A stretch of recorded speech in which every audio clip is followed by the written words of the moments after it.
अतुलं तत्र ततेजः सर्वदेव शरीरजम् एकस्थं तद्भुन्नारी व्याप्तलोकत्रयं त्वेषा। नमस्कार, उदय India digital में आपका स्वागत है। मैं हूँ उपाली अपराजिता। नारी के शरीर में समस्त देवताओं का निवास स्थान होता है, क्योंकि वो संसार की माता है। भारतीय नारियों की महानता और उनकी विद्वता पर आप उदय इंडिया पर खास एपिसोड देख रहे हैं। आज हम आप बात करेंगे वेद ज्ञानी विदुषी देवी अपाला की, जो कि सप्त ऋषियों में एक अत्रि ऋषि की लाडली बेटी थी।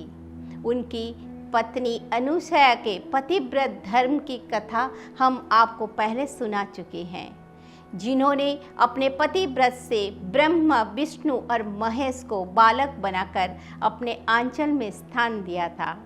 उन्हें माता अनुसया की मेधावी पुत्री थी विदुषी अपाला, और हो भी क्यों ना, जिनके बड़े भाई स्वयं ब्रह्मा, विष्णु और महेश के स्वरूप सोम, दत्तात्रेय और दुर्वासा हो, उसमें विलक्षणता तो स्वयं ही आ जाएगी। अत्रि और अनुसया के तीनों दैव्य पुत्रों ने जन्म के बाद आश्रम का त्याग कर दिया था और तपस्या करने के लिए चले गए थे। उनके बाद अपाला ने जन्म लिया था। तीनों पुत्रों के वियोग से दुखी महर्षि अत्रि और माँ अनुसया ने अपना पूरा प्यार नन्ही अपाला पर उड़ेल दिया था। वो बचपन से ही अत्यंत मेधावी और कुशाग्र बुद्धि की थी। वो एक बार जो भी सुनती थी उन्हें तुरंत याद हो जाते था। उनके पिता अत्रि ऋषि के गुरुकुल में हजारों शिष्यों पढ़ते थे। एक बार उन्होंने अपने एक शिष्य से पिछले दिन पढ़ाया गया पाठ पूछा, जिसका जवाब वो शिष्य नहीं दे पाया। लेकिन तभी महर्षि अत्रि ने कक्षा के पीछे से मधुर स्वर में अपने प्रश्न के उत्तर में सस्वर गाया हुआ वेद पाठ सुना। वो नन्ही अपाला का स्वर था, जो कि सिर्फ 5 वर्ष की थी और पौधों को पानी देते हुए अपने पिता द्वारा पूछे गए प्रश्न के उत्तर में वेद के गूढ़ सूक्तों का सस्वर पाठ कर रही थी। इतनी कम उम्र में उनके द्वारा उच्चारण किए हुए क्लिष्ट सूत्रों को सुनकर महर्षि अत्रि हैरान हो गए। उन्होंने पूछा कि बेटिया, तुम्हें यह वेद सूत्र किसने पढ़ाए हैं? तो छोटी सी अपाला ने उत्तर दिया कि पिताजी, जब आप शिष्यों को कक्षा में बैठकर पढ़ाते हैं तो मैं अपने पौधों को पानी दे रही होती हूँ या हिरन के बच्चों के साथ खेल रही होती हूँ। उस समय मैं आपके मुंह से निकली बातें ध्यान से सुनती रहती हूँ और वो मुझे याद हो जाता है। अपनी छोटी बेटी की इस तीक्ष्ण बुद्धि के बारे में जानकर महर्षि अत्रि को बेहद गर्व हुआ और उन्होंने तय किया कि अपाला को विधिवत शिक्षा दी जाएगी। और फिर नन्ही अपाला को उन्होंने अपनी शिष्या के रूप में स्वीकार कर लिया। त्रिदेवों के बहन होने के और माँ अनुसया की पुत्री अपाला ने बेहद तेजी से वेद ऋचाओं पर अपना अधिकार कर लिया और किशोरावस्था तक पहुँचते ही वो सभी विद्याओं में निष्णात हो गए। लेकिन अपाला के जीवन के साथ एक निस्संगति भी जुड़ी हुई थी। किशोरी अपाला के शरीर पर सफ़ेद रंग के चकत्ते उभर आए थे, जो कि उनके चेहरे के अलावा पूरे शरीर पर थे।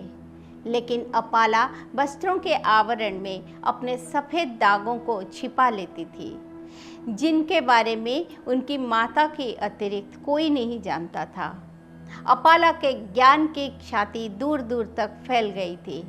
उनकी तेजस्विता से प्रभावित होकर युवा ब्रह्मवेता कुशाश्व ऋषि ने महर्षि अपाला से विवाह करने की इच्छा जाहिर की। महर्षि अत्रि ने प्रसन्नतापूर्वक अपाला का विवाह कुशाश्व से कर दिया। कुशाश्व तो अपाला के बुद्धिमत्ता पर मोहित थे, लेकिन उनके शरीर पर श्वेत दाग के बारे में वो नहीं जानते थे। विवाह के बाद जब कृशाश्व ने अपाला के श्वेत दाग के बारे में जाना तो उन्हें विरक्ति हो गई और उन्होंने अपाला की उपेक्षा शुरू कर दी। उसके बाद अपाला का दिल टूट गया और उन्होंने अपने पिता महर्षि अत्रि के आश्रम में आकर पूरी बात बताई। पिता से अपनी लाडली बिटिया का दुख देखा नहीं गया। उन्होंने कहा कि पति के घर में तुझे तकलीफ हुई, लेकिन पिता के गोद तुम्हारे लिए हमेशा सुरक्षित रहेगी। अत्रि ऋषि ने अपाला को सोम विद्या की दीक्षा दी और उन्हें तपस्या करके इंद्र को प्रसन्न करने का आदेश दिया। अपाला ने सोम विद्या के द्वारा इंद्र का आह्वान किया, जिससे प्रसन्न होकर इंद्र प्रकट हुए। उन्होंने अपने चिकित्सकीय ज्ञान से अपाला को सफ़ेद दागों से मुक्ति दिलाई। अपाला द्वारा इंद्र की उपासना संबंधित सूक्त ऋग्वेद के अष्टम मंडल में है। इसकी सूक्त संख्या 91 की प्रथम 7 ऋचाओं की दृष्टा ऋषि का अपाला मानी जाती है। इन ऋचाओं में सोम विद्या और इंद्र अपाला संवाद का वर्णन है। इस प्रकार अपाला अपने ज्ञान के द्वारा रोग मुक्त हुई और ऋग्वेद में स्थान मिलने से उनका नाम हमेशा के लिए अमर हो गया। बाद में इनके पति कृशाश्व को भी अपने गलती का एहसास हुआ और उन्होंने अपाला से क्षमा मांगी।